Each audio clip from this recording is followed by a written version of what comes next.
Chapter 36. The Resignation. Departure from Gamsoil and the Kobold's Punishment. By this time, the kobolds in Londinium had completed their quest to help find the relics. As it was, Tisha was being used by Severus, some teachers, and this school, and some other Gamsoil residents who were part of a secret society. As to what they were up to was not known, but were not exactly major supporters of Gamsoil. The society made the mistake in assuming that Tisha was the one to be able to put the relics together, as they thought that a certain Shemitarian would also have the powers to do this. This task could only be done on a certain date at a certain time. The night when the ceremony was able to be performed, Tisha snuck into Luxorian Heights estate and took the relics from the crew, as she knew the society had figured out that Natalia was in possession of the relics. Somehow the linguistic professor was tipped off, and she found Tisha and brought her to the society's secret headquarters. Natalia and her secret club followed Tisha and spied on the society's rituals. The linguistic teacher told Tisha that they need to do this quite quickly, as the traitor was in their midst. Tisha tried to put the old goblet together, but proved unable to do so. The society departed in disappointment, knowing that they would have to wait another 25 years when they were all too old. Natalia then remembered her grandmother saying that the Hetarian places the base, the Shemitarian places the stem, and the Hamatarian places the bowl. After the society left, the ceremony take place, and Natalia placed the base on the table. Then Tisha placed the stem on the base, while Taibbi placed the bowl on the stem. Then a great light emitted, and the three relics turned into a single goblet.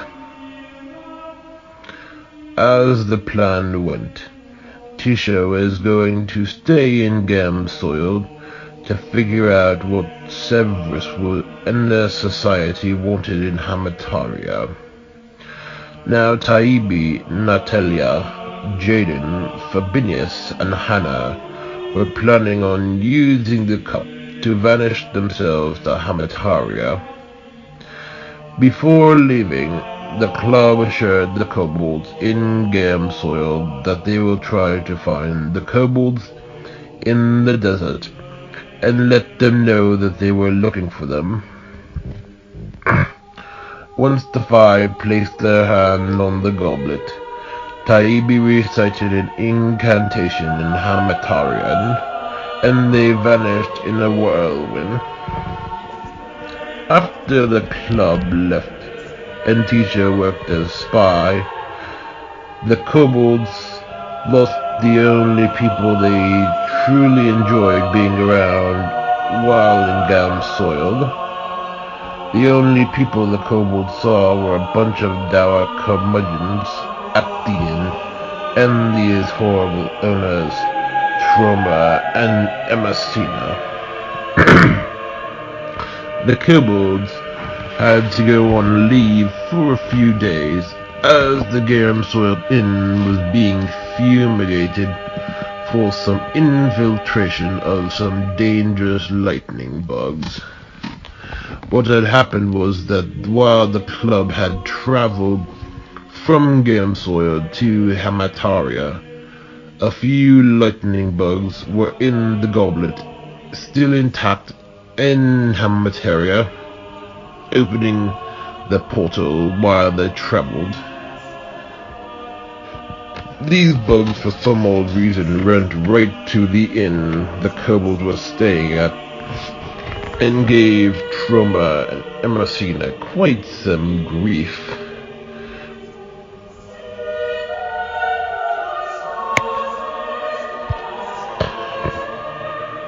After the club left, and Tisha worked as spy, kind of in her own place, the kobolds lost the only people that they enjoyed being around, with being in Gamsoil. The only people the kobolds saw were a bunch of dour curmudgeons at their inn, and those two horrible owners, Tremor and Emersina. The kobolds had to go on leave for a few days, as the Gamsoil Inn was being fumigated for some infiltration of some dangerous lightning bugs. What had happened was, while the club had traveled from Gamsoil to Hamataria, a few lightning bugs were in the goblet, still intact in Hamataria, opening the portal while they traveled. These bugs, for some odd reason, went right to the inn the couple were keeping, and gave Troma and Emersina quite some grief. The couple sent the kobolds out of the inn for the next 4 days, and with great agitation. The kobolds take advantage of this opportunity to sneak into Londinium and devise a way so they will not get caught like the last time. This visit had been very discreet, and they dressed up in an unrecognizable form. The Londinians never even noticed the kobolds. The kobolds made sure that they were not to visit anyone, not even Rivka, in case there were spies in their midst. While traveling through Londinium, the kobolds got harassed by a band of nasty flies with an obnoxious buzz. What was quite peculiar was how the flies never left the kobolds alone, but did not seem to bother the other Londinians. The kobolds suspected that this was just because they had some Gamsoil stench on them. The kobolds found their headquarters that had been in quite greater disrepair. The headquarters was too dangerous to even go in, and mere touch could be quite lethal. At this, the kobolds started to understand that these repairs would not be as easy as they anticipated. Elrich mentioned that he was happy that they were nearly halfway through, and could get enough funds for repairs, and be out of the Gamsoil Inn for good. Being in Londinium gave the kobolds some great nostalgia for all those times they spent in the Piedmontese Gardens, Atlantis, and Bluebells. With the headquarters in this state, the kobolds could not even use the steps to get up to the Piedmontese Gardens. The second disappointment the kobolds found was that the mountain path had been closed down due to severe earthquakes. During this time, The kobolds could only get a small view of the Piedmontese gardens, and could not get any view of Atlantis. After being in Londinium, Remus had a strange feeling that they may not be so halfway through, and this return to Londinium may not be so imminent. Upon arrival back in Gamsoil, the kobolds got a nasty letter from Troma, explaining their rent went up. In the letter, the couple explained that Londinium is an arrogant and shallow city, and that have no business being in such a place. This meant that the kobolds could potentially be stuck at the inn indefinitely when they wanted to be out by a certain date. By this time, the kobolds began to consider abandoning this horrid mission. Zadok became more suspicious of the inn couple, and wondered why they cared what their tenant did. After the kobolds got this news, they left the inn, and began a quest to find a new plan to have the headquarters fixed. Amira's yearbook picture. Before Memorial Day weekend, Lydia got her yearbook. That Friday in school, all Milo could think about was getting home and looking through that yearbook and seeing a picture of Amira. After school, when Milo finally got home, that afternoon, he found a picture of Amira as a senior in high school. The first picture Milo saw was of Amira in her senior picture, then some other random pictures throughout the yearbook. This got Milo thinking more about Amira over the weekend. According to Milo, his old life at Sightpond was this beautiful world with Amira, while his life at Maltech was this dirty world full of ugliness. Milo could not help but feel envious for the seniors still at Sightpond, and bitter over being stuck at the dung-heap Maltech and not around Amira. Milo started wondering what the point of being at Maltech was and why he was even at this school. Milo had remembered just a few years ago how school seemed so much more pleasant, and now Maltech. Then a Meludico antecedent appeared, calling Milo a shallow jerk. Antecedent told Milo that the last 19 years of his life were nothing but comfortable delusions. Antecedent then tells Milo that his days of gratification are over, and he needs to get over childish pursuits and embrace his place as a compliant Maltech graduate, doing things the Maltech way and not to take his rightful place for the good of the society. Then Antecedent tells Milo that these dreams and aspirations are over, and he has to grow up and understand that that it is not his will be done, but let Maltech's will be done, in Sightpond as it is in Newsenberg.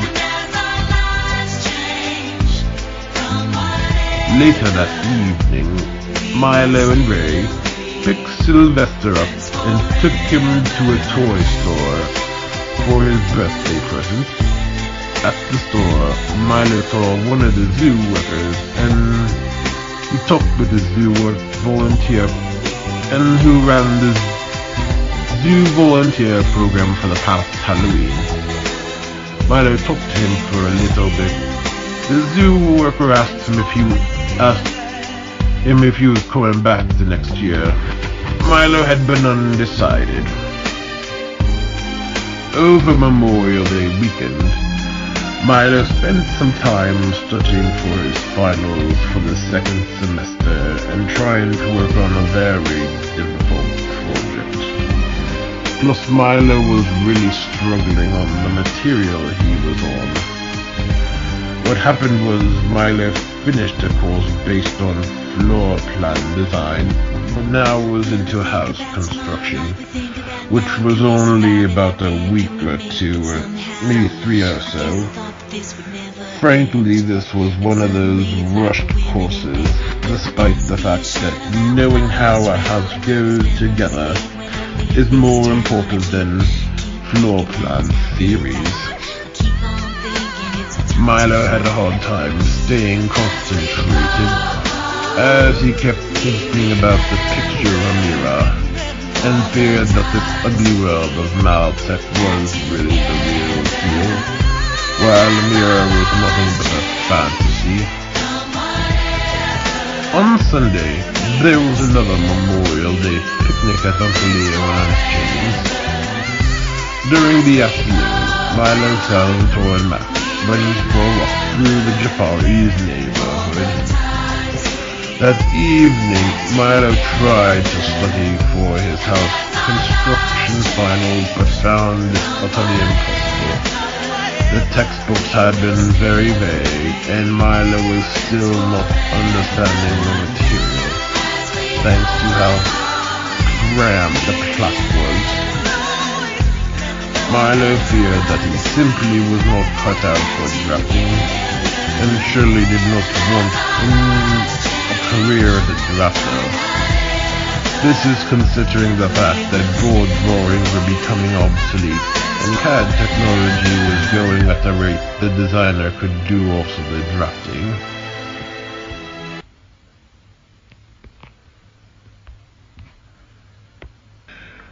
Antecedent's verdict.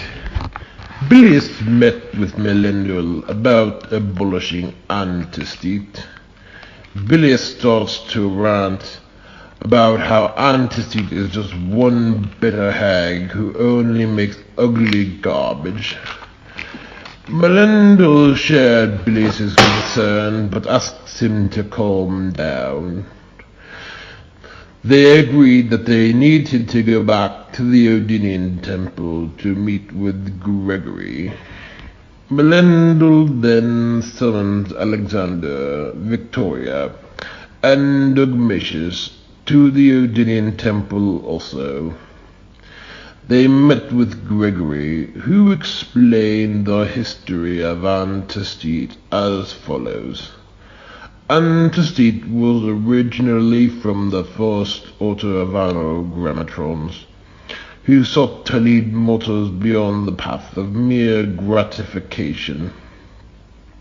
However, antecedent was never supposed to abolish gratification, only transcend it to higher levels beyond mere egoic concern. Antecedent considered gratification and desirability to be quite childish and selfish. For antecedent, living a virtuous life means sacrificing one's individual desires for some collective ideology. Dogmatius then asks what this has to do with Milo. Melendel explains that antecedent knows Milo is miserable at Maltech and has imposed a stance saying that he is not supposed to be happy with school, and how submitting to Maltech is giving himself over to a collective interest. Alexander then complains that a collective exists to serve individuals. Melendel acknowledges that Alexander is correct, but this will not stop antecedent. Victoria then asks Melendel why Milo is so miserable, and if antecedent has any points. Melendel explains that Antithete's only conclusion is that Milo is unhappy with school because he thinks Maltech is an ugly piece of architecture, the location of Newsenberg is an ugly dump, and that the girls there are ugly. Antithete also knows well that Milo considers Cytopon to be a beautiful region, and Cytopon School to be the beautiful school full of pretty girls. Dogmatius interjects that this is all true. Melendril agrees, but explains that there are many reasons why Milo finds his current circumstances to be utterly ugly. Melendril starts off explaining his stance. Newsenberg is an older suburb that has become a depressed area over the years and never kept up too well. Over the years, the culture of Newsenberg decayed from a vibrant ethnic communities with dreams to succeed to impoverished slums, placing higher priority on just getting by rather than revitalizing the area.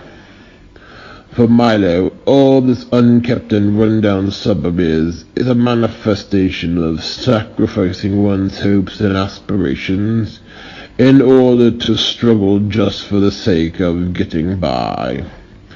All these students he sees at Maltech are for Milo just unpleasant reminders of his fears of such an undignified life. For Milo, he does not hate these students, teachers of the school, but just wants to get as far away as possible and go back to an environment that caters close to his own interests. When it comes to the girls, it is not that Milo is so repulsed, but that it is a constant reminder that he and Amira are not at the same school anymore. Not only does Milo wish to have Amira around, but only has unpleasant memories of school when she is not around. In the beginning, when Milo first started preschool, first with St. Timothy's, then with West Mesa, Amira was absent. Amira was remembered at St. Timothy's, but only till Christmas of that year. At West Mesa, Milo had never had any sense of belonging and only remembers the school as the place where he learned the world could be dangerous and experienced repressive forms of keeping security, but this was one of the only schools outside of Cytopon that Milo ever attended. Fast forward to 3rd grade. Milo made his first communion the previous spring and saw Amira at the chorus graduation party. This time, Milo's only connection to Amira was through his friend Rahim, who was soon moving and feels forced to someone like him who he has no chemistry with. This year had been Milo's worst year of elementary school, and remembers this year that he suffered under that phony colonel. So Ivana planned the bilocation so Milo could find some wholeness after such a bitter year of 3rd grade. Fast forward 3 more years, as planned, Milo forgot all about Amira, and by 6th grade all traces were utterly gone.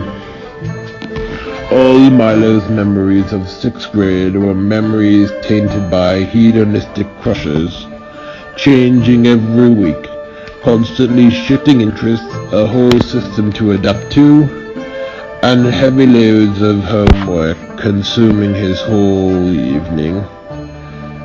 Fast forward 3 more years, and this was the last time before now that Milo and Amira were never at the same school.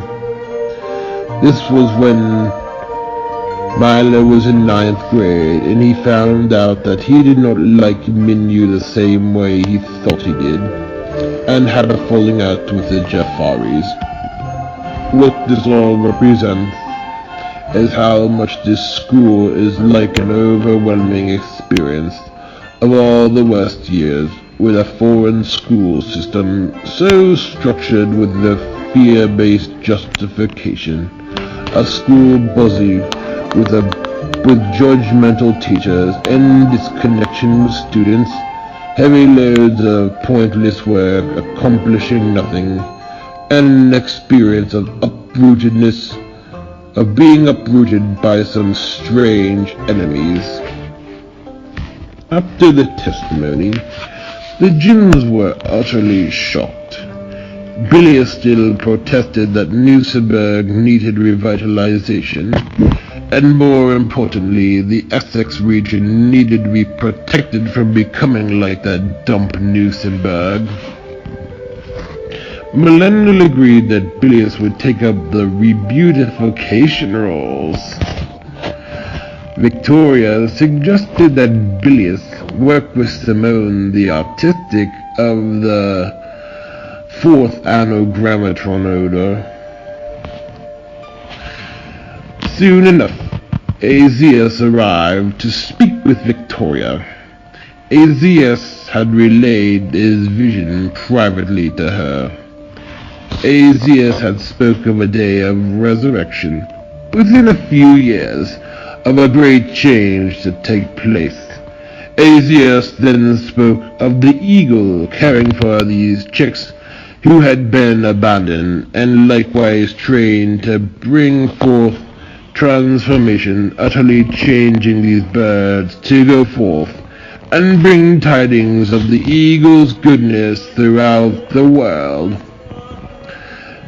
Victoria started to understand what Aegeus was proclaiming, and had a promise of something more beautiful than the empty promises of conquest. The 3-week summer. At the end of the semester, Milo was really struggling over the last days to get a project done on cost estimation. This was another class that was rushed, and Milo had not understood the material, but was expected to work on a complex project with unreasonable expectations. Not to mention the project was just assigned like a few days ago. The way Rabuta planned his project was only possible to succeed if students were to spend long hours at home memorizing all evening, then working on the project all bloody day just to please this jerk-ass teacher. What Milo did not know was the teacher had a surprise and would not even take their project into account as long as they could turn it in. That week, Milo kept constantly having dreams about Mal at classes with Roberta. On Thursday, Milo worked so hard the whole evening in hopes of passing this estimating project and getting it done. Milo went to sleep at 12 p.m. and woke up at 3 a.m. to finish the project. That morning, Milo was still utterly jittery, as he in no way wanted to fail the class and have to repeat it. Plus, Milo still did not understand the material to even be able to do a satisfactory job. Plus, Milo feared a D in the class would not allow him to attend Susawago. Ray gave Milo a ride to school as he was too sleep-deprived and anxious to drive. On the way over, Milo was having doomful thoughts about how he may be stuck at school indefinitely and never able to leave. Milo was also thinking about September and seeing Anahita's sister before starting at that awful school. As it was, Milo ended up failing the class that he would have to repeat it next spring. This meant Milo would have to be in school a little longer. Milo had been thoroughly depressed, as this completely ruined all his plans. Milo spoke with the head of the school about needing to repeat this class. This head, Mr. Lawrence, explained that what probably happened was Milo got into some new information which was a bit much for him. Now Mr. Lawrence was pretty confident that Milo would understand it better the second time around, and offered him the option of starting later in the summer or going through on the original schedule. Milo had these grand plans for continuing his life exactly where he left off from before starting at Maltech, and plans of living this glamorous life. At this point, Milo wondered if he was even in the right school, and considered dropping out and going to college instead. During the last hours of the semester, Milo had the Voyage of the Little Mermaid music stuck in his head which had never happened, as Milo tried to keep all traces from his past outside of Maltech. She really does love him. This had been before the students were to give their presentations for the end of the year. After school, Milo broke news to his family. As Milo feared, Margaret was concerned that Milo would not be able to handle college. Ray, on the other hand, started telling Milo that Maltech is his only option and that he had to stick with this. Now, Milo was not a big fan of Ray's views Ray expressed on work, as he could be coldly pragmatic, and considered a job as something to do in order to live. Ray started talking about how it's important to stick with companies in order to keep benefits and vacation time. Milo saw this as nothing but a stupid bribe to reward people for staying with sucky jobs. Beginning on Saturday, Milo would be off for a short 3-week summer break before returning to school. The first Saturday off, Milo considered installing the game Where in Time is Carmen Sandiego, as he recently heard the Dragon and the Phoenix melody on YouTube before studying. Milo had gotten these pleasant flashbacks about that time and how that summer after 4th grade was so great. That night, Milo got to Facebook for the first time and started getting back in touch with his old friends from high school. On Sunday, Milo went to Ishvaton with Salvatore, Gianni, Eustace, Rob, and Ben. On the way over, Salvatore threatened to punch Milo as he started humming a new melody different from the rap that he had on his car. Now Milo was not too happy about Salvatore acting like so possessive and defensive about his horrible rap music. That night, Milo checked out Amira's Facebook and found out that she would be going to Toledo State University in the fall. This had hit Milo that Amira would also be out of Cider Pond and now in a different town. That first Monday off, Milo was still bothered about the information he was hit with concerning Amira. Milo became worried that Amira was going off into some upper league school while he was at Maltech, which would make them in even more different social classes. Later in the afternoon, Grandma Pearl showed up with Milo's cousin Dana, who came in town with her 1-year-old Calvin. Milo started having flashbacks to his summer as a 3-year-old when Uncle Doug came in town with her and Nikita and Kalisha. That night, Milo got attached to Calvin pretty quickly. By this time, Milo had no more resentments towards his Florida family. Most of Milo's current resentments were now towards Maltech Institute.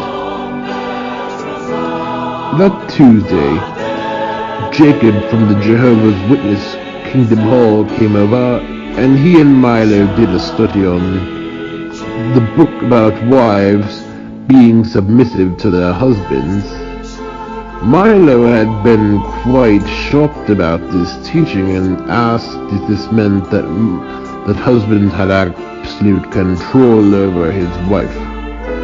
Jacob confirmed that this was really what they taught, and explained that an unhappy wife is going to make the husbands quite miserable. Still, Milo found it to be quite off-putting, no matter how rosy language you wanted to put it in. That Friday, Milo saw Keenan and Kel for the first time since he was 10. By this time, the Bianca Tellers had a new television package that had some extra channels, which included some old Nickelodeon shows. And then let's see what else happened. That day, Milo took Ginny for a walk, as she seemed quite feisty than he had seen her in a long time. Unfortunately, he took her a bit long and she got a bit tired out. This was over by the Jafari's house.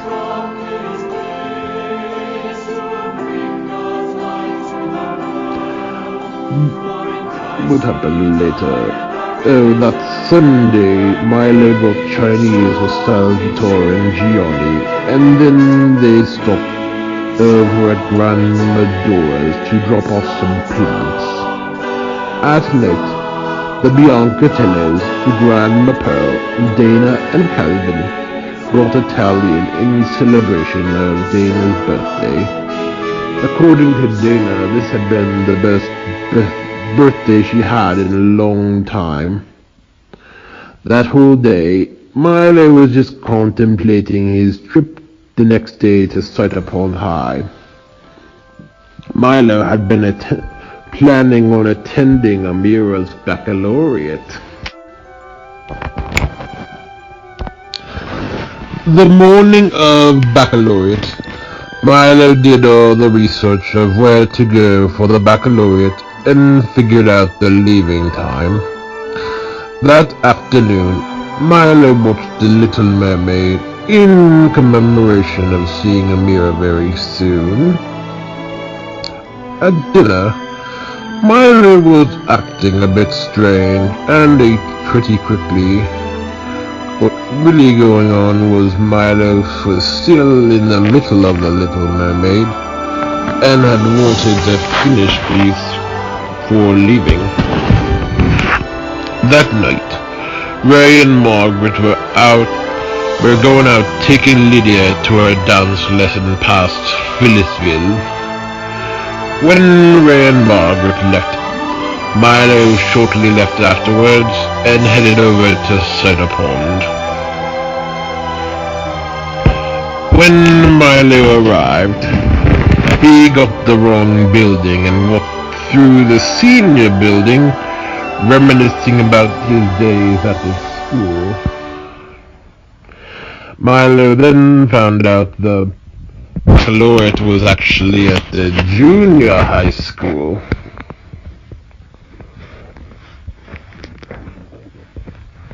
When Milo got to the doors, he found Christina and Steve's ex-girlfriend passing out programs. Christina got barely excited to see Milo and just acknowledged him as a previous year student, graduate. Milo then spotted the graduates waiting in the cafeteria area, but had not spotted Amira quite yet. When Milo entered the auditorium, he came across Todd's parents, Bill and Cheryl.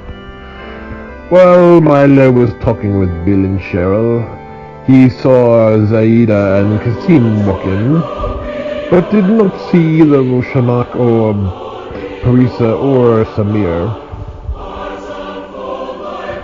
Milo then took his seat close to the front area in order to get a nice view of Amira. Once the ceremony began, Milo saw Amira for the first time in many months. The opening songs were Joyful, Joyful, We Adore Thee and America the Beautiful, which were the same at Milo's baccalaureate. The first speaker was a pastor with a goatee and a shaved head. He gave the thunder to talk about how they had, in the past few years, taken on new responsibilities and with college coming up. Then this priest, Monsignor Warburton, gave a speech, as was the custom. Monsignor Warburton referenced the book of Genesis and talked about the theory of evolution. After Monsignor's dull speech, another girl gave a reflection from the book of Ecclesiastes, as is quite common for some reason with graduations. Milo remembered hearing the text at some graduation with his youth group. Milo then remembered the song Turn, Turn, Turn from the year before at Amira's Goldie's concert. Then one girl, Ava, gave a somber speech known as Goodbye. This was the same kind of we're gonna be leaving, the kind of same overly depressing speech often recited at graduation ceremonies about how it's the last time we're gonna see each other again for a long time. After the speeches, the choir performed two choruls known as Look at the World by John Rudder and The Awakening by Joseph Martin. Look at the World is a creation anthem praising the Lord for his beautiful works of creation, like the streams, forests, and plains. The Awakening is an anthem that starts off very somber, like all the music is dead, and then turns into a joyful awakening. After the ceremony, Milo had sat with Emily and Morgan's family.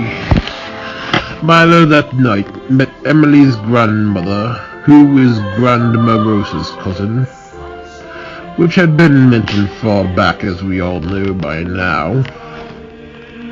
While sitting with Emily and Morgan's family, there was a vision of an old man sustaining the earth and all the wonders of nature in all their glory.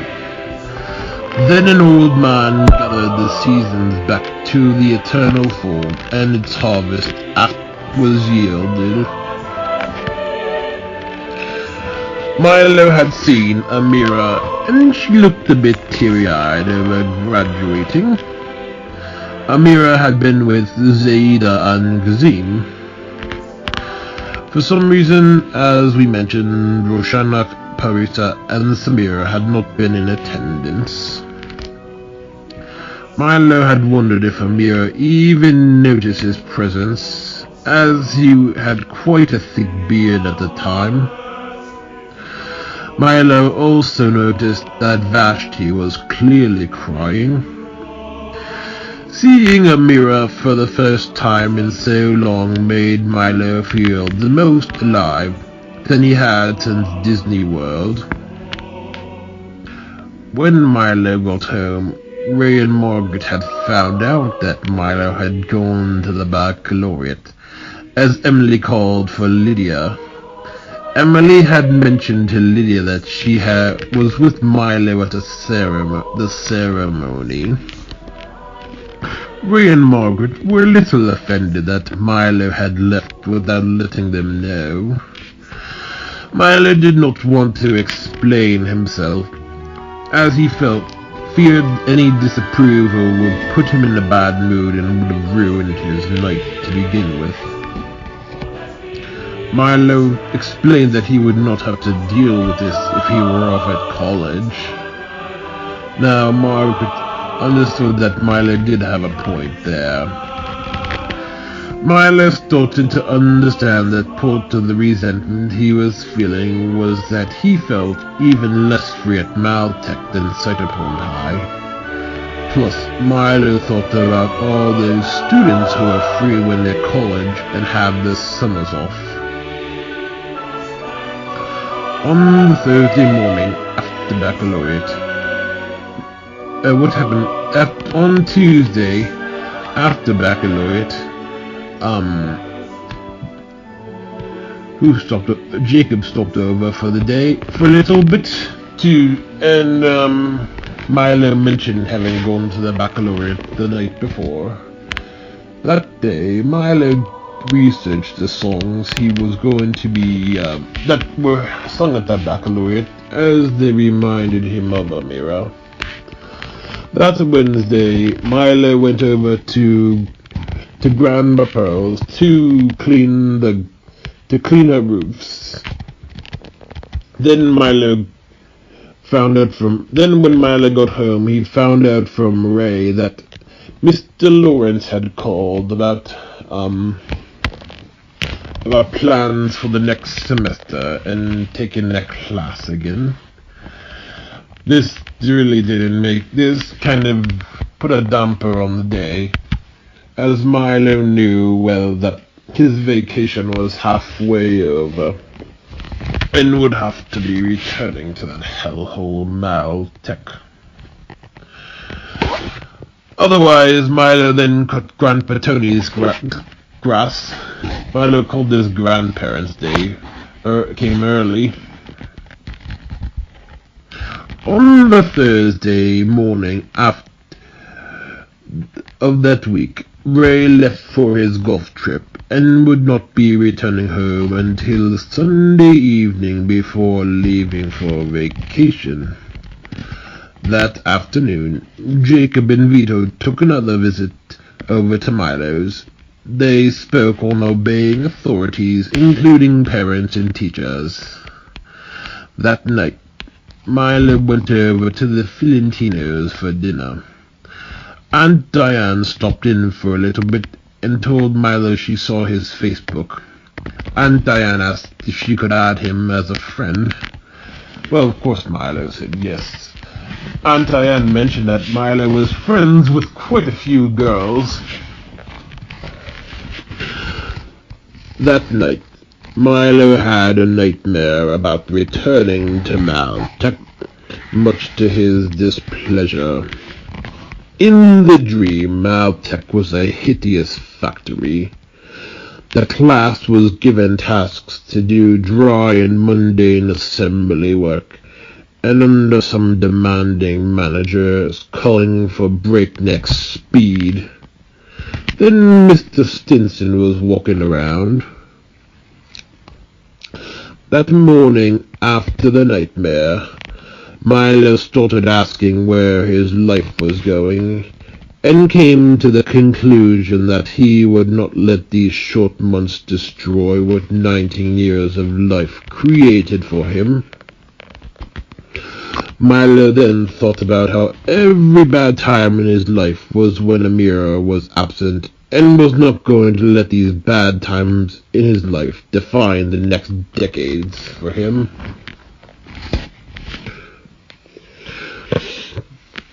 Before the day was to begin, Milo called Mal to confirm that he would be returning at the designated time. On that Friday, Milo went to see Wooden with Grandma Pearl, Dana, and Calvin. On the way over, Milo got disturbed as they drove past a factory, reminding him of the dream and therefore school.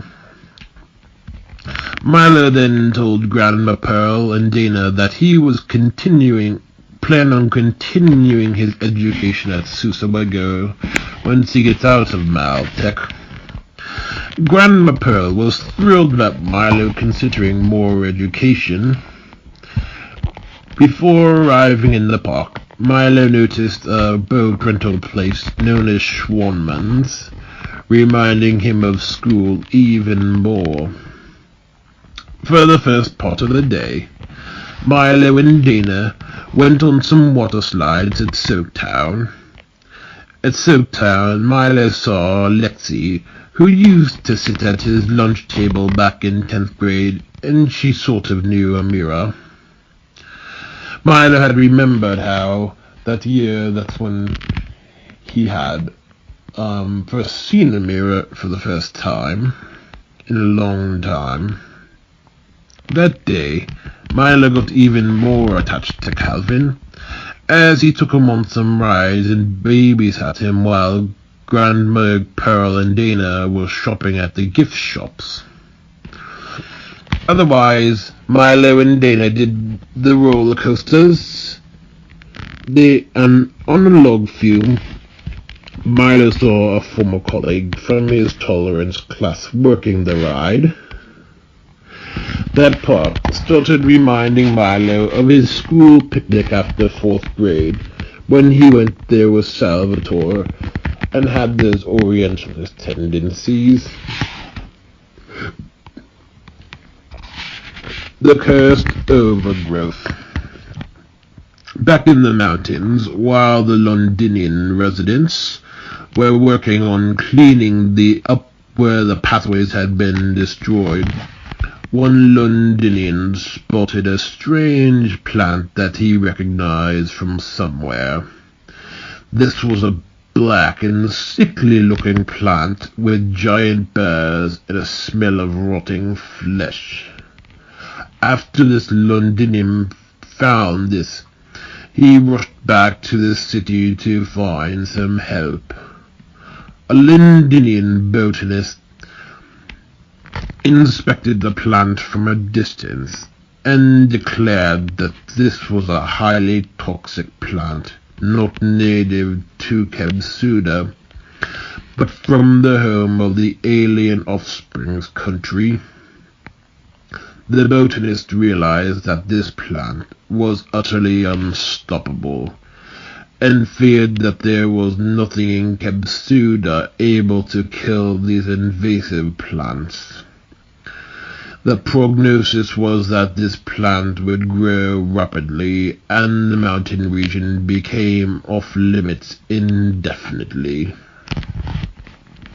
The Londinians decided to spare the kobolds this news, knowing full well that they had much else on their plate to deal with. During this time, the Londinians were quite distraught over this infestation and feared all their efforts to alliance with Atlantis would all be for nothing. Now the Londinians knew that the bridge being gone first and the cursed overgrowth would be intolerable for the kobolds to bear, especially when they had some rough labor still to perform in Gamsoiled. The vacation. The final week off. The Biancatellos had a vacation planned with Salvatore to Washington, D.C. and Gettysburg. Lydia had plans for a youth group field trip in New Jersey and New York City, and she would therefore not be joining them. They did not really have too much flexibility thanks to Maltech. On Saturday morning, Margaret dropped Ginny off at the groomer, and along with Sammy. Then Grandma Pearl picked her up as Sammy was also getting groomed that day. Grandma Pearl took Ginny back to her house. Overall, Milo was a bit perturbed, knowing that he would be away for a couple of days and be back at Maltech pretty soon.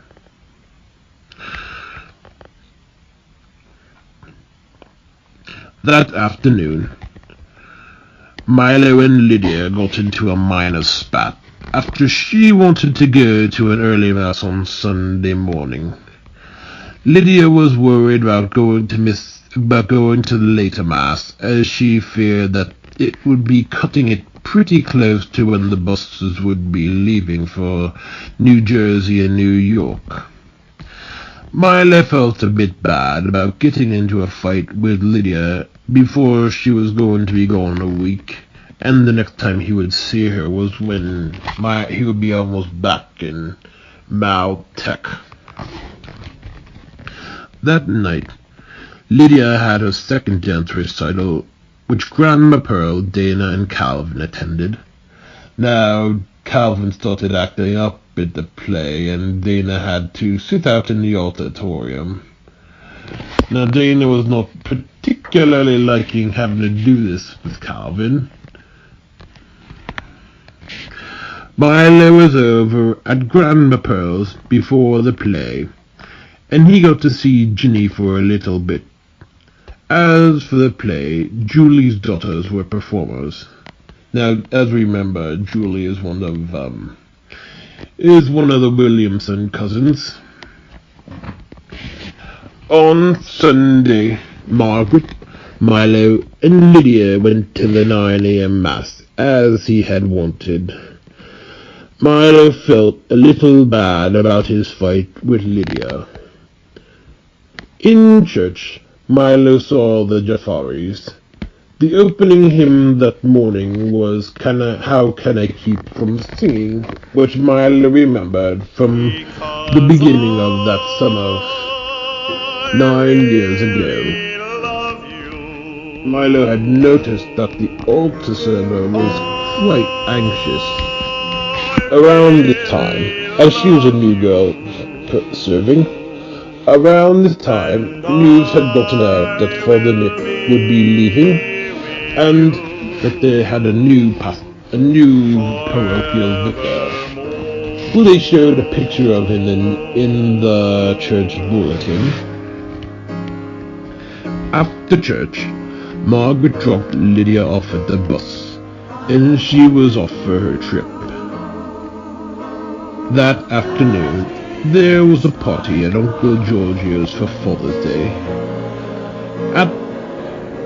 At the party, Grant Petoni started telling Milo to be careful with the Jehovah's Witnesses, as he had known that Milo was speaking with them.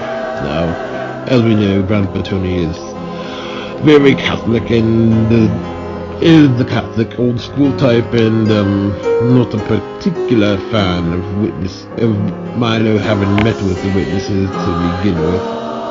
But then Rob was not a big fan of this either. At the party, Milo got a little annoyed with Salvatore for giving him a hard time about waiting until Margaret and Ray left before leaving the party, about leaving for baccalaureate. How Salvatore figured this out, nobody really knew. Otherwise, Milo was not really interested in Salvatore giving his opinions on things that really did not concern him, no matter how much self-righteous indignation he had for doing so.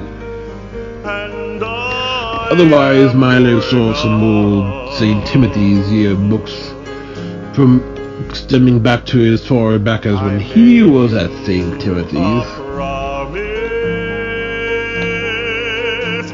After the party, Margaret and Milo stopped at Grandma Pearl to drop off some supplies for Ginny. Milo felt a bit guilty about having abandoned Ginny for a second time, and knew that he would not see her for a few more days. Milo knew the next time he would be seeing Ginny, Grandma Pearl, Lydia, Dana, Calvin, or his own house would be days before returning back to Maltech. That evening, Milo saw an episode of Keenan and Kel, where Roger got a job as a park ranger in Montana, and Kel misses Keenan before he leaves. Then they end up coming back to Chicago because Roger is quite bored as a park ranger, just sitting around stacking pencils. Milo then started fearing having to take a job with Northfield Grooming and moving all the way to Virginia. And then he fantasized about flying back to South Pond late one night, should he be stuck in his place in Newport News. At night, Ray returned home from his golf trip. Milo was not overly thrilled about leaving the next morning, and he was not so keen on spending the week with Salvatore. Ray told Milo that it was too late and Salvatore was coming. Milo admitted he had become quite overwhelmed with what transpired at the baccalaureate, and not too thrilled about going back to Maltech soon. Then they started giving Milo that same standard lecture about whatever it was. Milo could not help but feel like everything was going way off. Since the baccalaureate, now then Milo also was looking at a Maltech brochure, which also made him more anxious. Since the baccalaureate, Milo had been thinking about Amira all bloody week. Milo wondered when next time he'd even see Amira, and knew with her going off to college, he had no events of hers to go to anymore, or that there would be a possibility that they could even cross paths in Cider Pond, or at anything with Cider Pond High anymore. That morning, quite early in the morning, the Biancatellos departed Cider Pond. Before leaving, Milo had the song "Deliver Us from the Prince of Egypt" stuck in his head, which had been the ending scene. Then the Biancatellos stopped at the Fiorentinos to pick Salvatore up, and were off. And before leaving, Aunt Michelle told them that to have fun and how much she enjoyed Washington, D.C. On the way up, Margaret mentioned some Middle Eastern workers taking their kids' education very seriously, and how they prohibited dating if this got in the way of academics. Otherwise, Milo had to hear more about it all being about on the inside that counted, which had been in reference to Milo being unattracted to any girls at Maltech. On the way to Washington, D.C., they stopped at a McDonald's for breakfast. They met some other travelers who asked them where they were heading off to. Then they drove through a little bit of West Virginia, then arrived through Virginia, then into Maryland, and then into the District of Columbia, which, as we know, is not their own state. Being on the trip had Milo in an excited mood for traveling, that he began to forget all about Maltech. In In the early afternoon, the Biancatellos arrived in Rockmore, Maryland. They found the hotel they were staying at and checked in. After the check-in, the Biancatellos took the subway into Washington, D.C. This subway eerily reminded Milo of an airport.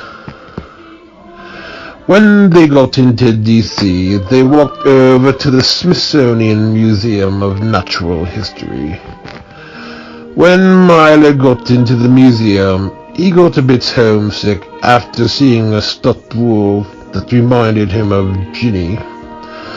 Milo then got a little nervous that he would not be able to handle the trip to Disney World next summer.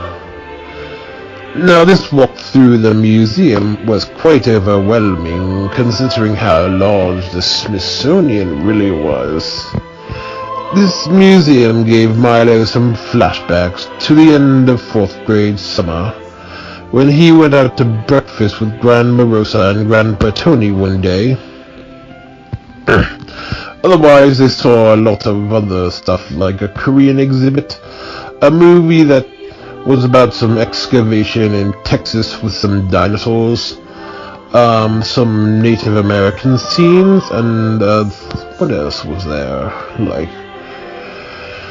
And there was that big lobby, and plus some of it reminded Milo of some time he could not remember. That evening, when they headed back to Rockmore, the Biancatellos got dinner at a Checkers burger restaurant. These are more common down south in warmer climates, as they have outdoor seating. On Tuesday, the Biancatellos headed back to D.C. and visited the Holocaust Museum. Milo heard about the museum in the 6th grade and was advised not to eat before visiting. Frankly, this advice had been very useful. At the museum, they saw a video on the origins of anti-Semitism and its origin with church leaders in the Middle Ages, and how Martin Luther continued the tradition when the Jews refused to convert to Lutheranism. The museum was pretty creepy, as they put many artifacts on display from Auschwitz, remains of destroyed synagogues, clothing the victim wore, and pictures of the victims.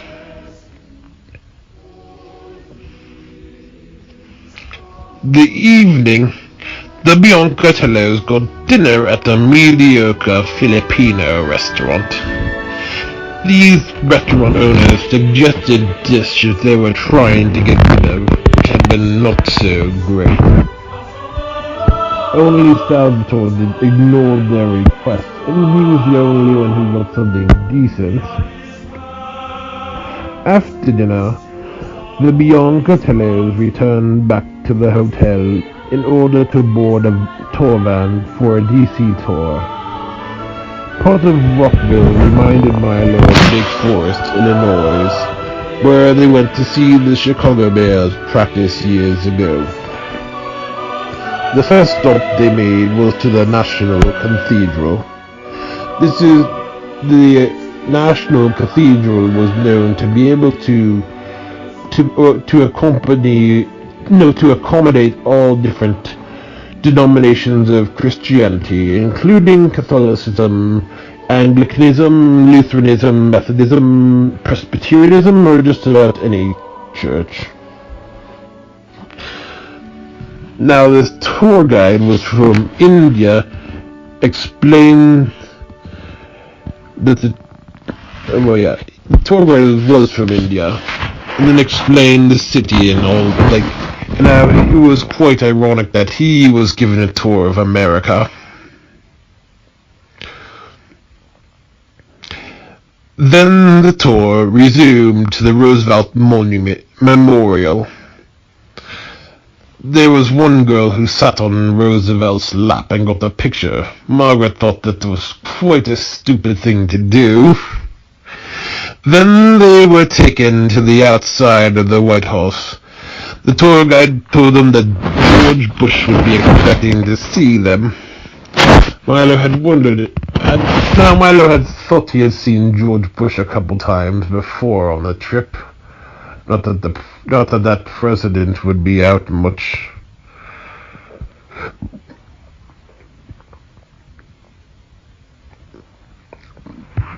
Then they were, that night, while on tour, they were taken to a gift stand. Salvatore bought a postcard with a ridiculous picture of George Bush squinting in his mouth open like he was in a daze. Like, wow, he was president. The final stop was the Lincoln Memorial. Now this memorial was quite a sight. This reminded Milo of a Muppet Babies episode he watched before starting school at Hazelnut Forest years back. On Wednesday morning, the Biancatellos left Washington, D.C. and headed off to Gettysburg. Upon arrival in Gettysburg, the Biancatellos ate at this historical underground pub. It looked like one of those old Irish-style medieval pubs. As for the tour, Gettysburg was not fun at all. Ray was talked into the option of having a personal tour guide drive their car and give a tour of the battlefields. The tour guide was quite boring, and he gave constant stats and an overload of detail. This guy never paused, and no one could ask questions, even though he said interrupt him any time. He just talked right over you if you tried to ask questions. After the tour, when the guy left, everyone admitted that this tour was boring. They were all wondering, did they actually like this tour, or were they only just being nice while the tour guide was in the car? A couple of occasions, Milo noticed that Salvatore was fast asleep.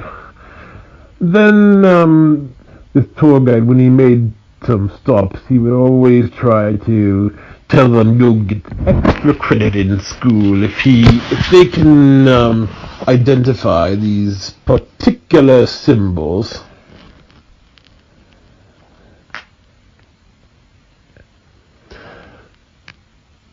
Milo and Salvatore were utterly burned out from this and had to go back to the hotel.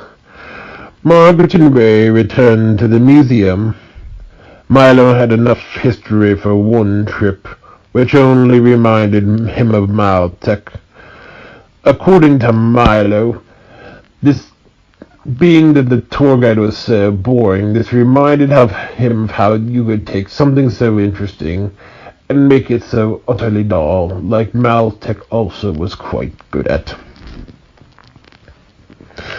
While walking through a strip mall, Milo and Salvatore talked about the boring tour.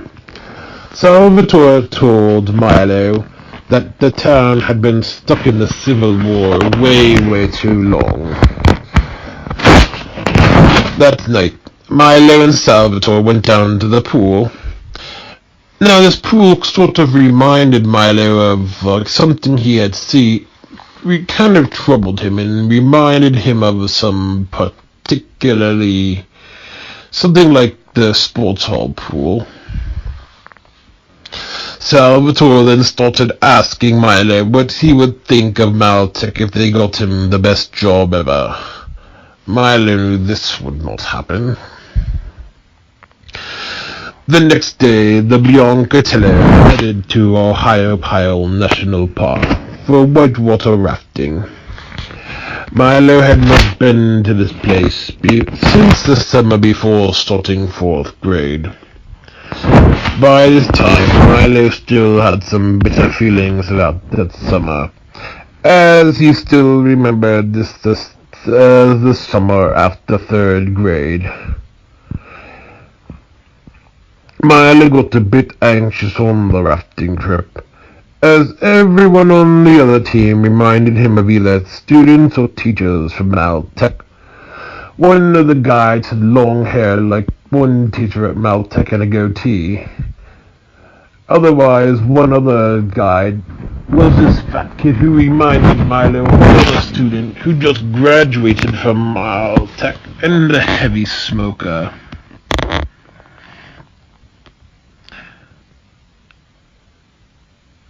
Milo started to remember that he had not been at school during the summer since he was at West Mesa, and had some unpleasant flashbacks to those days.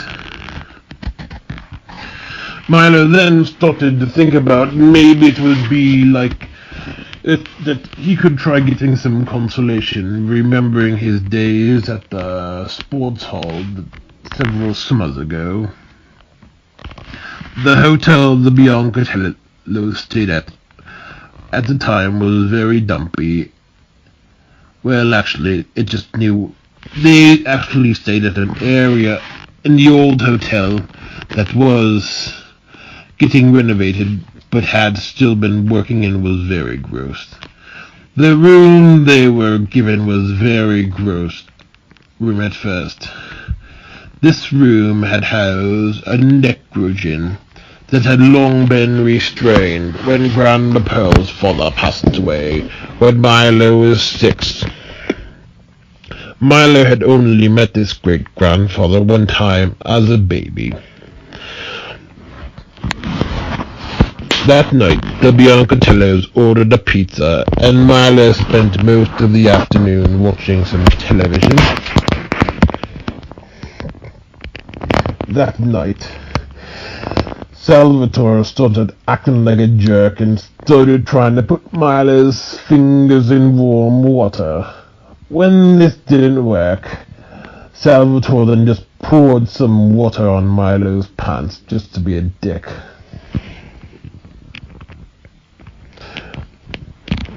On Friday, Milo just wanted to get back to Cider Pond, as he felt very uneasy at the hotel. Now, Milo had not been a fan of old stuff, and all this seemed to just remind him of Maltech. On the way home, Milo had not felt so optimistic about the future. Milo felt like he had just a couple days ago entered a portal into another universe, and remembered how full of life and excitement the world seemed to have been before on the way to Washington, D.C. When they started nearing the Cider Pond area, they stopped at Frank's hot dog stand.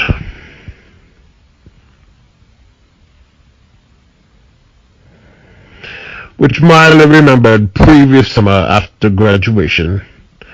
Despite being at the hot dog stand, Milo still had this disturbance that he could not recover from, and was in a funk all the rest of the way home. Milo had these disturbing flashbacks to something he could not remember, and everything just felt dead and stale. Ray then drove through Sasawego campus, as Milo had wanted to know what the place looked like. That afternoon, when they arrived home, Milo and Ray had to cut the grass, as they had no chance to, due to the golf trip Ray was on before leaving.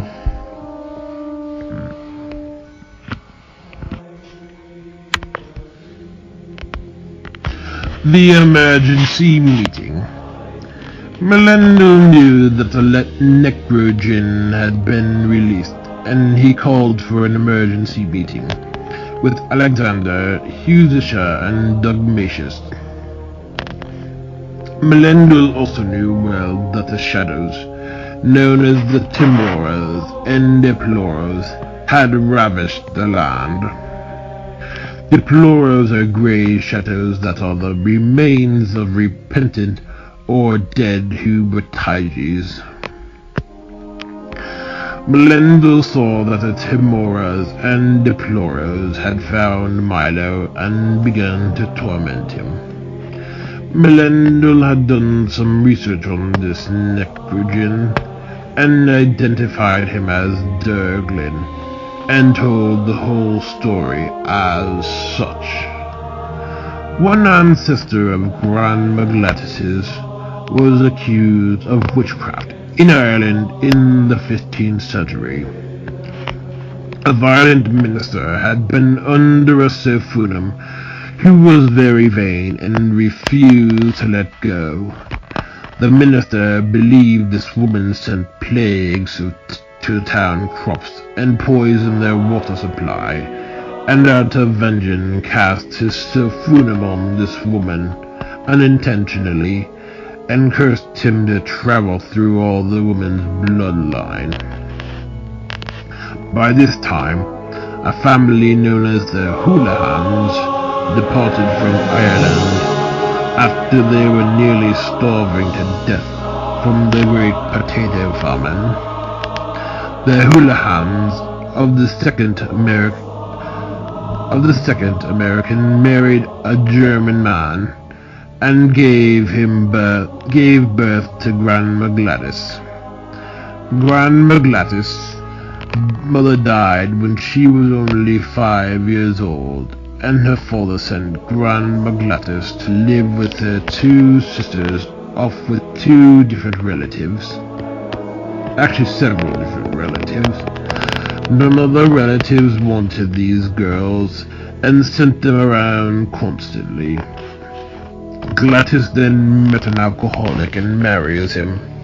This alcoholic gets an apprenticeship past Phyllisville, near Cider Pond. Gladys and her husband Thornton have 4 children, 2 boys and 2 girls. The girls are Aunt Mary and Grandma Pearl's mother. Grandma Pearl's mother marries a man, and they have 2 boys and a girl. Grandma Pearl's mother suffered from neurological problems over the years, and died from an aneurysm a few days after Christmas. After this, Grandma Pearl's dad sent the 2 boys to live with 2 different sisters of Grandma Gladys, while Grandma Pearl is sent to live with Grandma Gladys. Then the rest of the story is that Grandma Pearl married Grandpa Clarence, who abandoned his family to adopt Maple Carroll's children. After telling this story, Melendel summoned Uzziah, Alexander, and Dogmatius to his task of making sure Miley remembered the song from the baccalaureate. Then Melendel took Alexander and Uzziah to the side after Dogmatius had left for further instructions. Ezias arrives to tell Melendel a vision he relayed, of a vision of the time when there is all the music in the world being gone and dead, where the residents of the land remember a time when there was such aliveness, and ruled over these Deploros. During the reign of the Deploros, all bliss was seen as mere illusion, and drear had been the only reality. Then there was a great trumpet calling for an awakening. A set of shooting stars start falling from the sky, and a girl grieving over the soldier who had fought is raised up and transformed into a handsome prince. Then the prince and the girl kiss. The world is immediately transformed, and the glories of music are reinstated again throughout. The Deploros are cast out, and the world becomes full of brightness and beautiful colors not seen since before the curse. return to school. Milo dreaded going back to school, as the short vacation had been his fun he had instead of loss. Milo had thought about the baccalaureate, Amira going off to college, and being stuck in a lousy school all summer. Milo hated the thought that he may never see his friends again, didn't know what was going to happen with him and Amira, and was stuck at school all summer with no friends. Now Milo thought he was returning to school that Monday, and began his funk on Saturday. On Sunday morning in church, the opening hymn used the same melody to Ode to Joy, known as Alleluia or Hymn to Joy, which was an Easter song, like at the baccalaureate. That morning they had the new priest. What was his name? I'd forget. Milo was a bit uneasy with the responsorial psalm, the cry of the poor, due to being in a major key. At Mass, the new parochial victor had Mass, as we know, was leaving St. Timothy's in August, and continuing his education in canon law. That afternoon, after church, Salvatore came over to swim. Well, they started talking a bit about some old Nickelodeon shows like Kablam. That night, Grandma Pearl, Dana, and Calvin came over for dinner. At dinner, Milo noticed that Calvin was eating mustard, and he said that Calvin was probably getting into his German heritage. Now, Milo liked having his family around, and liked having Calvin back. By the evening, Milo started dreading going back to Maltech even more. Milo felt like his life as he knew it was over, and anything good was done with. Even having his family around had not been so consoling, as they had a hard time understanding how Milo was feeling. This was one of those situations where, like, people always think your plight is quite the same. Frankly, Milo was perturbed about anything he saw that resembled Maltech. On Sunday night, Milo had a poor night of sleep. Milo put some Simpsons episodes on, but ended up waking up just as they ended. Then Milo had to put on another episode just to get back to sleep. Milo decided to put the Simpsons movie on, but kept being waken up by the creepy Spider Pig melody due to the DVD main screen. This is one of those main screens that just plays the same bloody song over and over and over again. Dream-wise, Milo had a dream that he was at Disney World with Alicia, where she got a hotel story that did not rain, but Milo was on a hotel story that was always rainy. While walking around, Milo saw a naked girl walking through the resort property. When Milo got up, he found Star Trek on television. On the way to school, Ray dropped Milo off, as he was in no state to drive. Ray noticed one of the workers from Maltech crossing the street, and Milo asked if he knew her. And Ray mentioned to Milo that he probably knew her. Milo had not been overly thrilled to see this woman, as he had no interest in seeing anyone from Maltech and considered everybody there hideous. When Milo got into the school, he found out that he accidentally went back on the wrong day, and that he went a day earlier.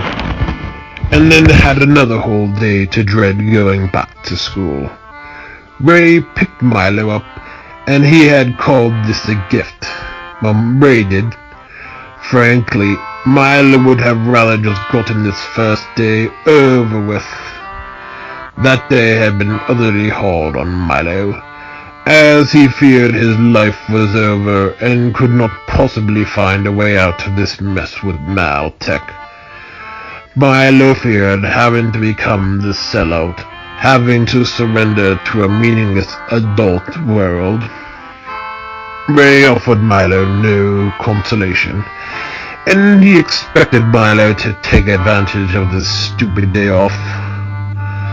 All afternoon, Milo was watching episodes of SpongeBob, and became more disturbed by minor key sea shanties on the episodes. After a while, Milo got sick of the show.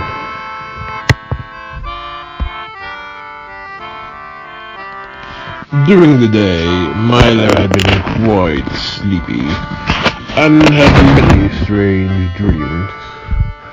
One such dream Milo had was where he had an alarm clock with a picture of Aunt Diane on it.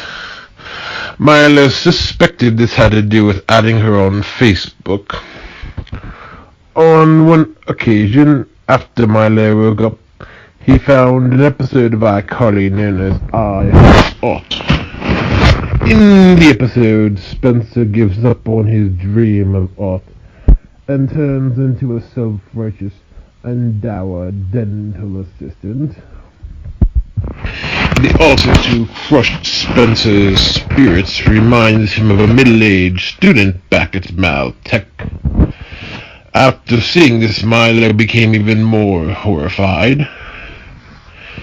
As it was, Milo talked this over with Margaret, and how he was worried that Maltech was going to run the rest of his life, and not sure what to do. That night, when he went to sleep, he had a dream about cutting Emily's grandparents' grass, and some toys he got from a birthday party before starting preschool at St. Timothy's. Going back to school had not been so bad for Milo. On the first day, Milo felt a bit nostalgic over having a flashback of the night when he first started vacation, when Grandma Pearl went out of town. I think she went to New Seneca with one of our friends for a scrapbooking convention. However, Milo was optimistic about an engineering class, as he got this idea that he would learn to design cool structures like he had seen in Washington, D.C. When this day was over, Milo was quite relieved. In the afternoon, Milo got a visit from Vito and Jacob. When Milo mentioned going to Moore College, they advised him not to become a career student. As to what they were thinking, who knows? As we know, the Jehovah's Witnesses are not a particularly optimistic bunch. Milo was wondering why so many people believed that he wanted to become a career student. Otherwise, Milo did not like being back at school, as he felt that life had become boring once again. On Wednesday, Ray took Milo and Grandpa Tony out for ice cream after cutting the grass. Even being around that area, close to Newtonburg, had given Milo some more feelings of despair at being back in school, and like his life had just gone back to exactly how it had been while at Maltech. On Thursday, Milo was invited over to Aunt Michelle's for dinner, as Salvatore was in New Seneca visiting the O'Malleys. Thanks. Milo could not help feeling a bit jealous, as he was stuck in school while Salvatore got to go to on a little trip of his own. That night, Milo told Aunt Michelle about continuing his education at Susawago. Aunt Michelle tried talking Milo into finding work before considering college. When Ray had stopped over, he started to explain to Milo the same thing after Aunt Michelle told him about Milo continuing college. Uncle Ottavio mentioned that many workers at his job only had associate's degrees. That Sunday, Ray's barber, who was just ordained a deacon, had a special mass that the family attended. This mass took place at Holy Family Parish, located in Philipsville. During communion, Milo thought that he had started hearing the anthem "Look at the World" playing on the keyboard, which he remembered from Amira's baccalaureate. During the mass, it got quite rainy, and the church started reminding Milo of some church he remembered from being 5 years old, and believed in God as some distant old man with a beard in some far-off heaven. This mass had been 2 hours long, mostly from all the announcements and gratitudes. That afternoon, Milo, Salvatore, and Lydia got lunch at Ishvaton. Salvatore had driven over by Amira's neighborhood, but did not know exactly how to get there and got them lost. That Wednesday, Milo and Ray got into another argument due to some more disagreements over continuing education. Milo was still talking about his plans to continue his education at Susawago. Ray explained that he would be paying for his education and that it was up to him whether he gets a job or continues education. Milo explained that he was planning to get a job working at Ishvaton in order to pay for his tuition. Ray then informed Milo that he just wanted a job at Ishvaton in order to see the Iranians, and they think he would just be acting stupid. Margaret got mad at Ray and accused him of trying to crush Milo's dreams. Ray explained to Margaret that he thinks Milo should take an opportunity if a job comes along. Margaret always had this idea that Milo was struggling with the material at Maltech and would have a difficult time in a career in engineering and math. That Thursday, Ray was still insisting that Milo at least try to find a job at first, and explained that it would be the right thing to do. At this point, Milo considered getting a job in anything other than anything like Maltech. After school, Jacob stopped over for a visit. Milo asked Jacob if he knew anywhere was hiring. Now, Jacob had not lived inside the pond for several decades. Milo was planning on finding a job in the fall, as to have something else in life besides Maltech. While Milo and Jacob were reading from the book What the Bible Really Teaches, there was another section on obeying all authority. Milo asked Jacob what about unjust authority. Jacob answers that unless they were asking him to disobey some Bible principles, Milo would have to obey, even if it were parents who are slave drivers, teachers who are bossy and over-controlling, or unjust government. Milo knew that it was based on a gross misunderstanding of Romans 13, and decided to do some more research. Milo could not believe a good God would want people to bow down to unjust authorities, with the only exception based on some higher law, or some biblical law. Jacob's justification that life on earth was so short compared to living forever on paradise earth, that cooperating with injustice is nothing really to complain about. In comparison, Milo always felt that this was a bit off, and that earthly life was not some throwaway test for the sake of some endless future of endless time. As to what eternity meant, Milo was taught that this was something time transcendent. Now Milo always knew that there was something quite sacred about time on Earth. The kobold's solution. Back in Gam's soil, the kobolds went on a mission to find a guild to do repairs to their headquarters. While on the search, Mardina constantly saw some figures no one else could see. The kobolds thought she was going a bit crazy due to trauma for having their plans ruined. After being on constant vigilance, this figure finally stopped Mardina and explained that he is part of a guild known as Vorus Incorporated, and that they were dirt cheap.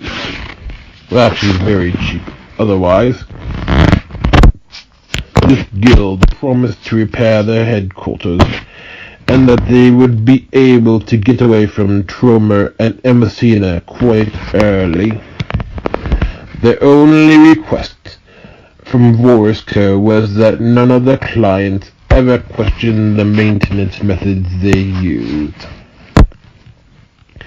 The kobolds were slightly suspicious of Vorus's offer, but went along with him anyways, as they were just desperate to get away from that inn and return to Londinium. Frankly, the kobolds just wanted things back to the way they were, and just hated being in-gam-soiled. This figure then explains that his real name is Malpied Vorus, and that he knew of supplies the game-soiled authorities, including Troma and Emasina, are keeping secret. Malpied had all the kobolds sign the names on the parchment, which told exactly that the building would be repaired as long as there was no questioning. Back in Agrabah, the kobolds who were kidnapped had escaped the town and sought to find help home in some other town. The kobolds had been burdened by hunger and lived in constant fear of being killed for just trying to survive. Every town they visited refused to help these kobolds home. These towns were only willing to accept new residents and only help those who planned on staying. The kobolds never found any of these towns to be remotely appealing, and always found some creepy shrine to a figure known as Super Dolpter, who seemed to be more ruthless than those people who ran Agrabah. One town known as the Meglonistan seemed to be a particularly rude and foul-mouthed bunch, and was ran by some nasty bully clans known as the Moralites, Skellites, Limenites, and Reubenites. Another town known as Hagibad was so cozy with Agrabah and considered them to be part of Super Dolpter's plans. Another town known as Moritan had been hostile to the kobolds and considered their poverty to be the result of being hated by Super Dolpter, and violently threw the kobolds out. What the kobolds really did not like was that they all demanded the kobolds renounce their old lives in Hitaria. The kobolds then met their luck when they found a town that offered to cater to their needs. The town known as Patamash had offered to provide a place like Londinium, Atlantica, and Pedmontis, and would send troops to find the other kobolds and bring them back to this land, along with reuniting Iohones with Rivka and Harmony.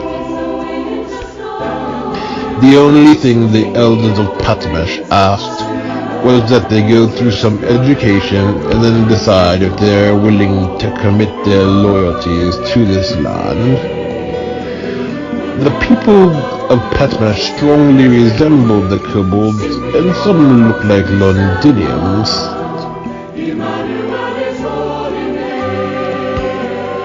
4th of July and Evangelical Fundamentalism. During this time, Milo was still having some difficulties with Ray's position on higher education, and not sure what to do. That night, at Aunt Michelle's, Uncle Giorgio and Aunt Judy stopped over with Olivia, who was 1 year old at the time, near to turning 2. Milo only had 1 day off for the 4th of July, and had some relatives over for dinner.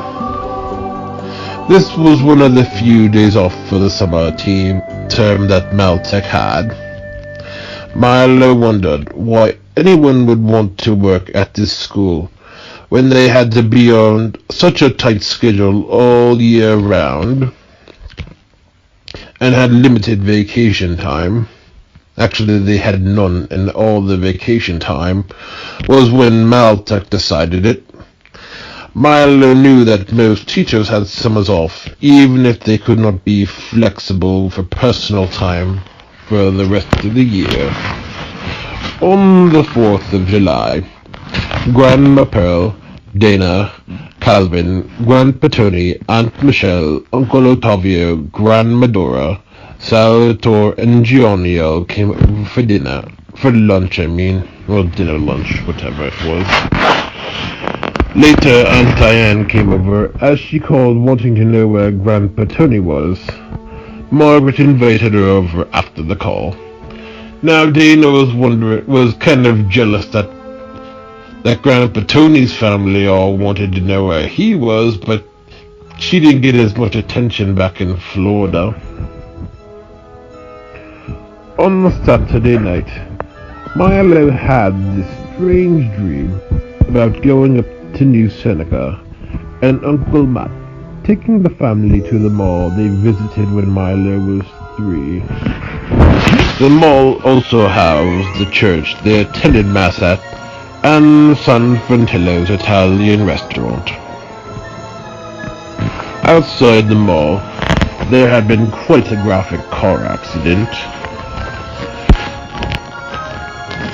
On Sunday, Milo went to Nate's graduation party with the Filantinos. Milo got to see some old friends from high school and considered this to be at least one birthday of that summer.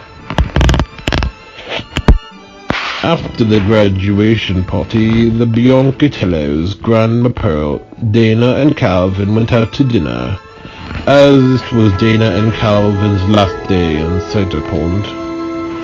At this steakhouse, Milo saw Yasmin at a restaurant for her friend Stephanie's birthday dinner. Stephanie was the girl Milo had in tolerance class. Milo asked Lydia what Yasmin would eat, considering the restaurant did not serve lamb. That night, Milo had some more bleak and weird dreams. That Monday evening, after Milo got out to school, Grandma Pearl dropped Dana and Calvin off at the airport and they headed back to Orlando.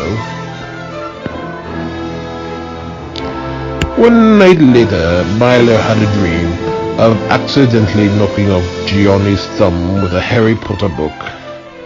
Gianni had been rushed to the hospital out of town, on the way back somewhere.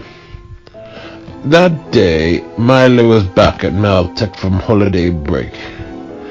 Now, school was not so stressful anymore, as Milo no longer had Roberta, and had Mr. Schwanman instead for his architecture classes. Otherwise, Milo still had Mrs. DeVille for this class, statics and strengths of materials. So far, Milo was not having too much trouble with the class, but it was not as interesting as he thought it would be. 1 weekend later, I should say, Milo came across some evangelical fundamentalist literature, condemning all non-Christians to hell. In fact, one author of a website known as Jesus is Savior condemned the vast majority of hell, based on a misinterpretation of Matthew 7:14. Now this website owner is known as David Stewart, and he is proved to be a humorless nutjob, entertaining all kinds of conspiracy theories, and known to hate just about anything that doesn't go along with his narrow ideologies, except anything that is far-right independent Baptist. Milo became very disturbed by these ideas that he had never heard in church before. Then Milo also came across some disturbing hell lore with demons torturing people in literal fires.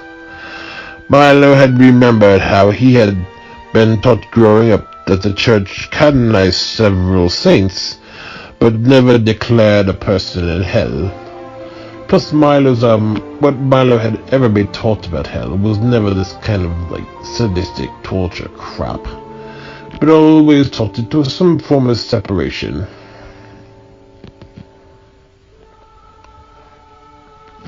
That afternoon, Milo went to a graduation party with Margaret and Grandma Pearl for their cousin Caitlin.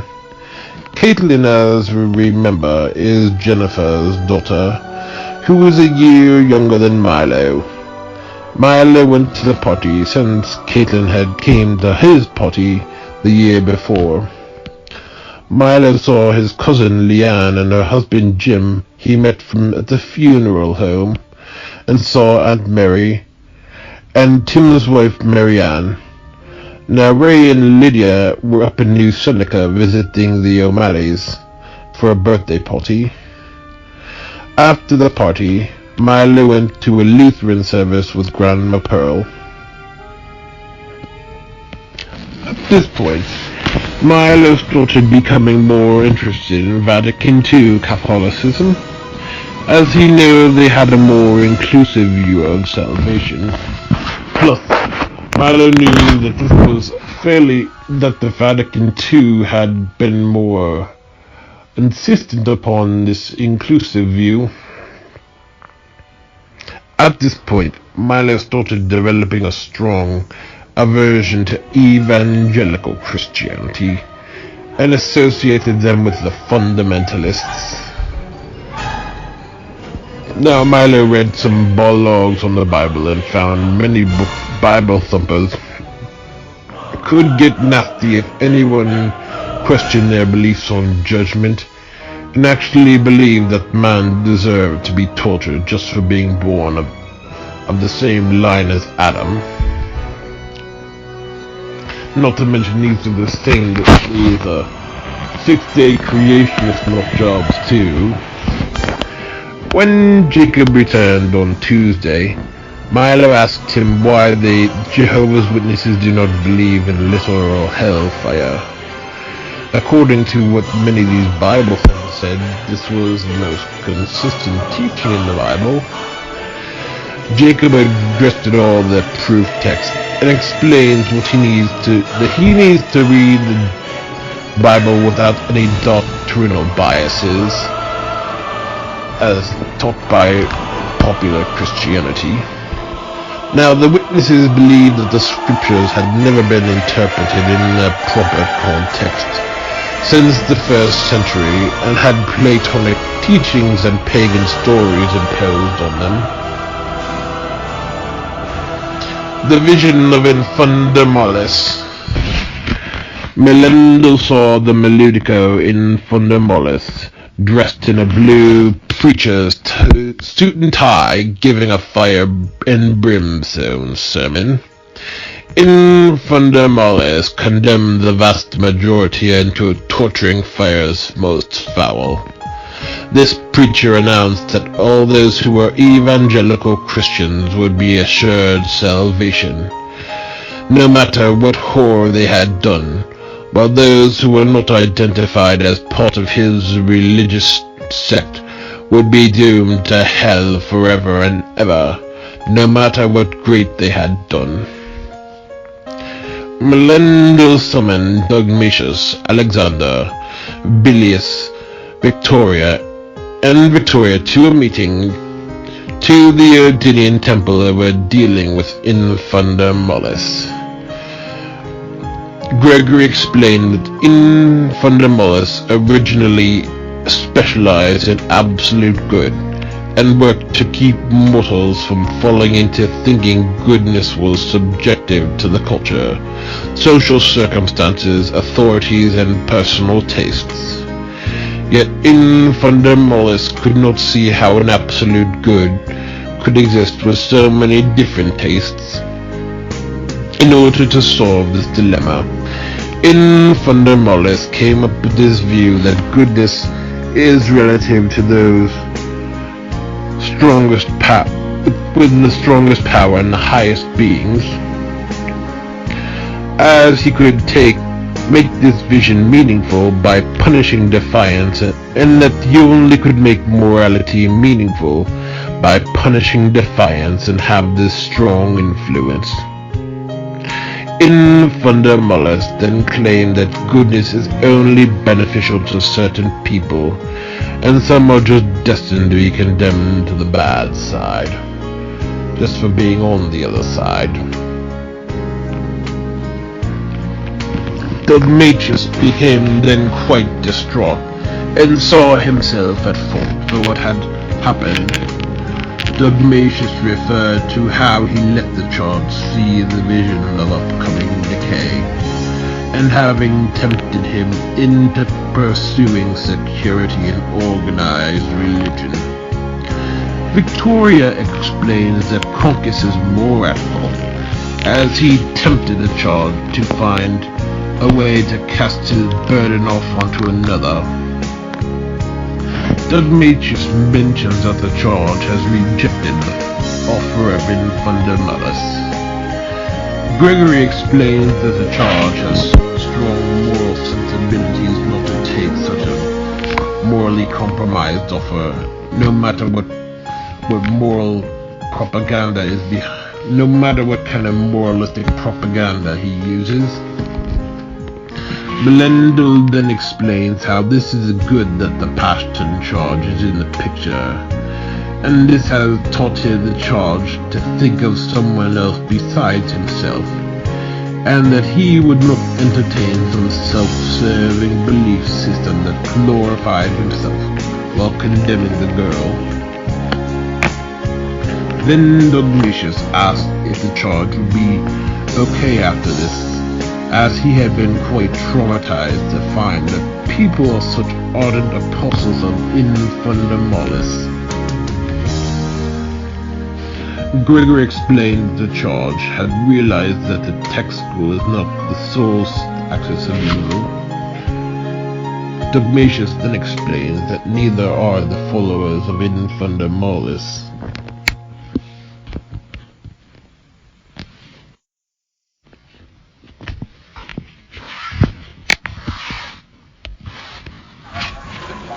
Over this time, Melendo, Alexander, and Dogmatius agreed that they needed a new synexit. Dogmatius, being an anagrammatron, knew that he was not capable of the synexit responsibility. and offered to step down. Melendel insisted that Ignatius still stay on as an assistant. Unfortunately, the only one mysteriously running for this exit was the inexperienced Brutus. Neither Melendel nor Alexander were too thrilled, but found they had little option. As to why no one else was running, this was quite strange. Melendel was willing to give Brutus this chance, and would give him the position if he could defeat Infundamalis. One day, Brutus arrived at the Odinian temple, having caught Infundamalis. Brutus whispered something in Infundamalis' ear, did his deed, and cast him out. After this act of banishment, Brutus became declared as the official Synexit. Brutus's motto was, there will be order at all costs. Confession with Father Mejia and the Assumption. One Sunday, the Biancotellos, Grandma Pearl, and Lydia's boyfriend Dequan went on a little day trip to Cleveland. Milo had wanted to go back for a while, as he had been quite myopic about his memories of the aquarium. From when he went 2 summers ago, before starting his senior year of high school. As for being in Cleveland, the Biancotellos did not get to go to the aquarium, as it was closed for the day. However, they did get to walk by the lake and visit some arcade. On the way home, Ray drove them through New Seneca. Over this time, Milo still had myopic ideas about New Seneca, and remembered going to see the O'Malleys for the first time, and eating at San Fratello's Italian restaurant. Driving through the town did not prove to be anything special, and his memories from this first trip just seemed to lose their magic. Milo thought this may have something to do with that nightmare he had of the graphic car accident outside the mall in New Seneca. Okay, this wasn't a real mall. Otherwise, everything in town just seemed a bit too ordinary and seemed creepy-esque. And otherwise, the memories of New Seneca all seemed to be a bit tainted. Even the very first one. One Friday afternoon after school, Milo got quite irritated with Salvatore. That day, Salvatore had used Milo's pool while he was in school. Milo found it a bit annoying that Salvatore was always using his pool while Milo was stuck at school. And even when he wasn't at school, Milo felt he had to entertain Salvatore as soon as he got out of school. That afternoon, Salvatore had went through Milo's computer and looked through some of his personal information. Salvatore interrogated Milo about what he found and told him that it was some of Lydia's friend's material. Milo's material was just stuff for a paranormal Facebook page he was now working on. Salvatore asked Milo to swear to God that the material was not his. Milo did so in a desperate move. That night, Ray took Milo, Lydia, and Emily to the Italian festival. Milo was still thoroughly annoyed with Salvatore about using his pool and going through his stuff. Milo did not even want to ask Salvatore to join the festival. At the festival, the Biancotellos and Emily saw Her grandparents. Now Milo had remembered seeing them at the baccalaureate and Morgan's graduation party a few weeks earlier. After they got back from the festival, Milo was working downstairs on his paranormal page. In order to not draw attention, Lydia came downstairs asking Milo to leave as she and Emily were going to watch a movie. Milo refused as he was working, and she brought Ray downstairs to make him leave. After some discussion, Ray decided that Milo would be the one who has to leave. By this time, Milo was getting sick of being kicked out of the downstairs game room, and Lydia always getting precedence just because she had more of a social life. Plus, Milo felt it wasn't his fault his social life at Maltech sucked, and did not feel like he should be kicked out of his own game room. That night, Milo had some strange dream about Vito and some overgrowth from a Disney video. Vito tried to console Milo over somebody having died. As to who, we don't know. That Saturday, Milo became insistent to find the sing-along video Be Our Guest tape he had from when he was small. Now Marilyn had made the tape for him a long time ago. That's where he got it from originally. That afternoon, Milo took a walk to St. Timothy's for confession. Now Milo had intended to go to confession all summer, in hopes that confessing some past offenses would free him from what he believed was demonic activity. Plus Milo knew that the Elamite priest, Father Mahir, who knew the Jafaris, Rakshana, and possibly Amira, had taken up residency at St. Timothy's for the time being. To Milo's luck, Father Mahir was the priest in the confessional. Milo told this priest all the wrongs he had done that he feared brought forth these strange events. Milo told Father Mahir about Lucille when he was 11, the Aladdin card to Amira, and swearing to God to get Salvatore off his back. Milo then asked why the Catholic Church believes people from other religions can go to heaven, so to counter other exclusive claims from the evangelicals. Father Mahir explained that there was good in all religions, so it would not be fair to just assume that they were all demonic. That night, Milo had a meltdown when Lydia needed to use his laptop for extracurricular activities. Milo needed to use his laptop to work on his new Facebook page on paranormal investigations.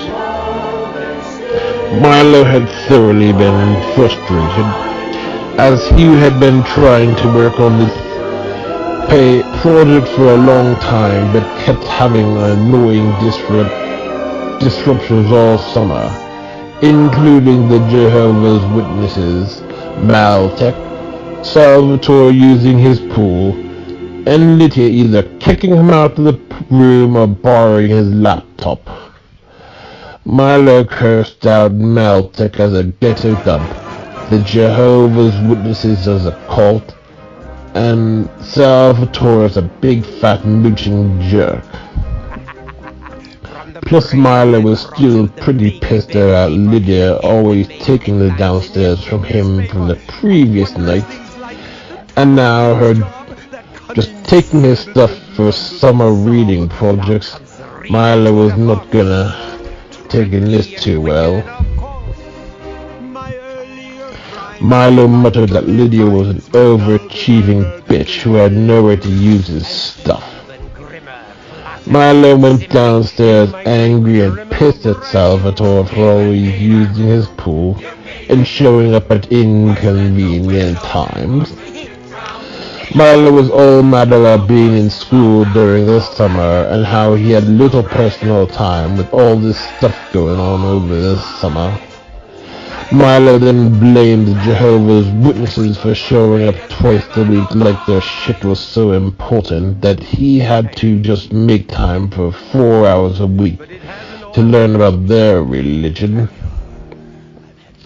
That night, when Milo was downstairs just all mad, Lydia came down and to see how he was doing. Milo told Lydia everything about how he was sick of everything happening this summer. Lydia admitted finally that she could not stand Salvatore being over all the time. Lydia talked to Milo about how sometimes she just wants to do her own thing, such as laying out on a raft or tanning, without having someone over all the time. Milo found out that the Fiorentinos would be returning back to the Statlerville Shrine on the Assumption, which would be on a Friday. Milo at first felt a little bummed out, as he had school that day, which would give him more reason to hate Mal. Milo considered getting his work done on Thursday and taking a half a day.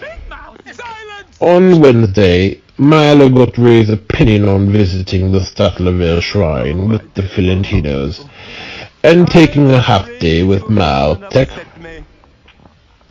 Ray surprisingly agreed to this, as Milo had all his work done for the week. Milo was happy Ray was okay with this decision, but still considered that he would have to stay for at least statics and strengths of materials class in the morning. That Friday, Milo went to school in the morning and attended his statics and strengths class. After this class, Milo snuck through the back door and departed the school quite discreetly. Milo quite enjoyed this, as he got quite a rush out of playing hooky. Between coming back home and waiting for the Fiorentinos to arrive, Milo watched the sing-along Be Our Guest. This sing-along was on YouTube, which made Milo feel a part of a larger and more enchanted world that he felt deprived of for almost a year. This got Milo reminiscing about his past, including his vacation to Disney World the previous year, and that summer 2 years ago, and his summer before starting preschool. Milo felt like the magic of his memories was restored. After the video ended, the Fiorentinos came to pick Milo up. They stopped at the Burger King for lunch like they had the previous 2 years. At the store in the shrine, Milo started reading Catholic books in the gift shop before Mass. Milo wanted to understand why the Catholic Church used to believe that non-Catholics went to hell, and why now they no longer believe this. Now Milo was not even sure what he believed about hell, but could not believe in a literal place of punitive torment. Possibly hell was just a choice someone made to separate themselves from God, or to cease to exist altogether like the witnesses had taught. Yet Milo was so confused about the whole concept of papal infallibility, but still considered this superior to Bible literalism. After walking the grounds, the Fiorentinos congregated into the chapel. At Mass, the opening hymn was Immaculate Mary, as is standard from the Ascension. That first reading came from the book of Revelation, chapter 12. The second reading came from 1 Corinthians 15, where it mentions that death is the last enemy to be destroyed. Milo remembered this quoted from the Harry Potter and Deathly Hallows when Harry visits Lily and James' grave. In church, there was a vision of Queen Devaki in labor with the savior of the captives. Devaki had sat on the moon and supported by the sun. Devaki had a crown of 12 stars, and her hand is being held by a noble king, walking her through this painful and terrifying labor. Then there is a red-headed seven cobra with a hydra's body. Is king of the red demons and known as the Accuser.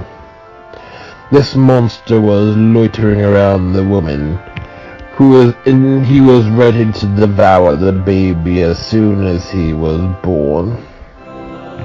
Then Devaki brought forth her child Krishna, who was playing the flute. The Accuser shrieked in agony at the sound of this beautiful music, and collapsed from the sky into the netherworld. After the Accuser fell, all those who gave allegiance became sore afraid, and the end of the reign of terror. They hurled earth from all the nations, churches, temples, and mosques and synagogues all bowed before the great king. The whole sky shined with bright stars. During Mass, Milo became more interested in Catholicism and had a kind of appreciation for the Church, as they had been open to the possibility that people from different faiths could be included in heaven also. For Milo, he started to suspect that the whole problem with Bible literalism, and believed that it was a static book read on its own, and the reason so many evangelicals came to such stupid conclusions. Milo then started to believe the whole need for an organized church was in order to allow progress to be made, in order to get away from outdated forms of exclusivism. In fact, Milo saw the only valid forms of Christianity were those that had a tradition, such as the Orthodox, Catholic, Lutheran, Anglican, and mainline Protestants, or those who were not literalists, such as the Restorationists, like the Jehovah's Witnesses and the Mormons, or Seventh-day Adventists. Suspicions of the Archons.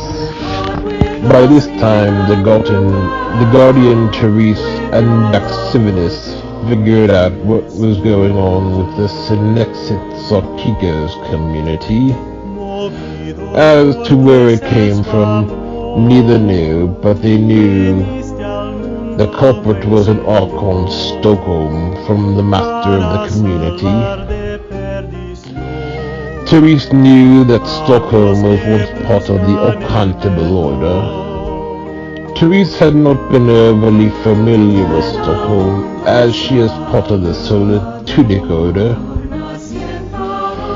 Daxivinus remembered Melindel sending out a message once of Stockholm fraternizing with a hooded figure 3 years back. Daxivinus tells Therese what Melindel mentioned in regards to him being harder to handle due to his facade of responsibility and selflessness. Therese confirmed that this was all true. Therese further explains that Stockholm gained loyalty by placing burdensome restrictions with claims of protecting them from danger, or showing such acts of kindness where he could show retribution. Daxilius asks if Stockholm is the true ruler of the Cernexid community of Sarkikos. Teresa grimly affirms that this is not the case and there are others. Therese had been a bit suspicious about who this was, how this had happened, knowing full well that the only time a Cernexid Sarkikos community is activated is when there is a Cernexid either in training or one on the throne in rebellion against the Sofunum de Pala order. Therese informs Melendul of what had happened. Melendul knew well that one of his charges had been acting a bit strange and had been displaying odd behaviors that Stockholm strongly loves. As to which charge, this was not known. Melendil explained that the charges had gotten to a form of religiosity that he had long outgrown, in exchange for protection from against malevolent, uncaring, or otherwise self-serving ideologies.